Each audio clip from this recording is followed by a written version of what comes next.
Following affirmation for about 5 minutes, night and morning. I am now writing in my subconscious mind the idea of God's wealth. God is the source of my supply, and I know God is the life principle within me, and I know I'm alive. And all my needs are met at every moment of time and point of space. God's wealth flows freely, joyously, and ceaselessly into my experience. And I give thanks for God's riches forever circulating in my experience. Step 4. When thoughts of lack come to you, such as, I can't afford that trip, or I can't meet that note in the bank, or I can't pay that bill, never finish a negative statement about finances. This is mandatory. Reverse it immediately in your mind by affirming, God is my instant and everlasting supply, and that bill is paid in divine order. If a negative thought comes to you 50 times in 1 hour, reverse it each time by thinking and affirming, God is my instant supply, meeting that need right now. After a while, the thought of financial lack will lose all momentum, and you will find your subconscious is being conditioned to wealth. If you look at a new car, for example, never say, I can't buy that or I can't afford it. Your subconscious takes you literally and blocks all your good. On the contrary, say to yourself, that car is for sale. It is a divine idea, and I accept it in divine order through divine love. This is the master key to wealth. It's impossible for any sincere person to practice this technique, not have all the wealth he or she needs all the days of your life. So follow it, and you're setting the law of opulence in operation. It will work for you as well as for anybody else. The law of mind is no respecter of persons. Your thoughts make you wealthy or poor. Choose the riches of life right here and right now. A sales manager sent me one of his men for counseling. This salesman was a brilliant college graduate. He knew his products very well.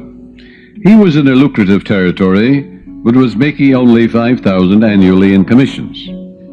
The sales manager felt he should double or at least triple it. In talking to the young man, I found he was down on himself. He had developed a subconscious pattern or self-image of $5,000 a year. In other words, that's all I'm worth. He said that he had been born in a poverty-stricken home and that his parents had told him that he was destined to be poor. His stepfather had always told him, you'll never amount to anything, you're dumb, you're stupid.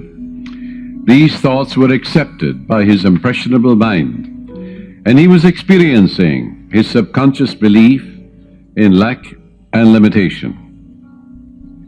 I explained to him that he could change his subconscious mind by feeding it with life-giving patterns. Accordingly, I gave him a mental and spiritual formula to follow, which would transform his life. I explained to him that he should under no circumstances deny what he affirmed, because his subconscious mind accepted what he really believed. Your subconscious mind accepts your convictions, what you really believe. So believe in God's wealth and God's riches, which are all around you, by the way.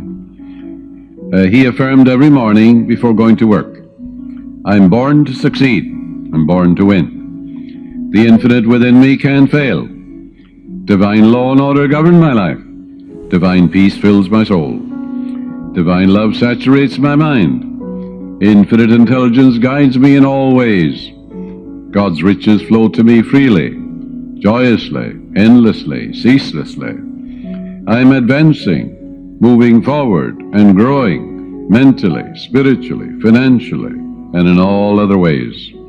I know these truths are sinking into my subconscious mind, and I know and I believe they will grow after their kind.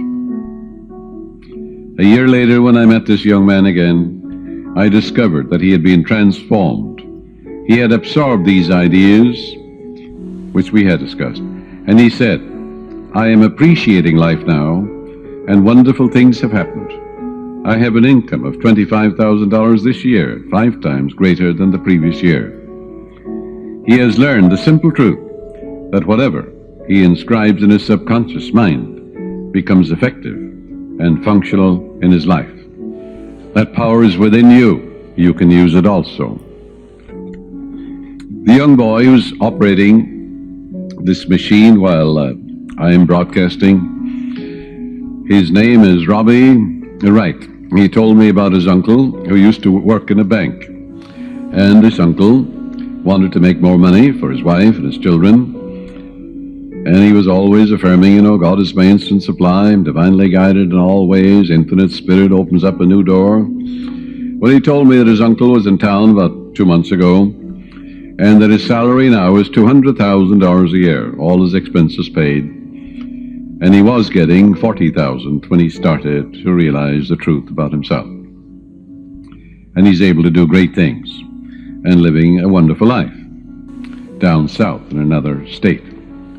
All of this is an idea. All it was an idea in his mind. Wealth is an idea. The radio is an idea. Television is an idea. An automobile is an idea. Everything you look at is an idea. Suppose you destroyed all the automobiles in the world due to some holocaust. Well, an engineer could run them off, couldn't they? And we'd have millions of them in no time. Use the following meditation for assurance in achieving financial wealth. Thou madest him to have dominion over the works of thy hands. I know that my faith in God determines my future. My faith in God means my faith in all things good. I unite myself now with true ideas, and I know the future will be the image and likeness of my habitual thinking. As a man thinketh in his heart or subconscious, so is he. From this moment forward, my thoughts are on whatsoever things are true, whatsoever things are honest, whatsoever things are just, whatsoever things are lovely and of good report.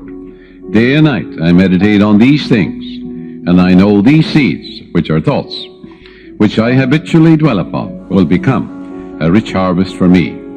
I am the captain of my soul. I am the master of my fate. For my thought and feeling are my destiny. You see, prayers and affirmations are not for the purpose of changing God or the living spirit or the life principle or influencing the divine. God is the same yesterday, today, and forever. You don't change God, but you align yourself mentally with that which was always true.